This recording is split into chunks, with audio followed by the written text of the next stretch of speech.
Pembawa acara dan artis peran Twindy Rarasati kini mengabarkan kondisi terbarunya yang sudah dinyatakan sembuh dari COVID-19.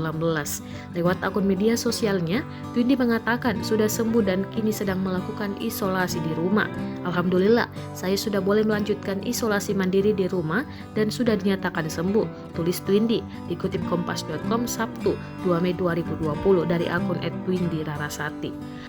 Dia ikut mendorong agar semua orang dalam kondisi seperti ini tetap ingat untuk tinggal di rumah, karena bukan hanya tenaga medis yang diperlukan untuk menjaga kondisi tetap kondusif, melainkan peran dari semua orang untuk tetap di rumah jika tidak ada kepentingan.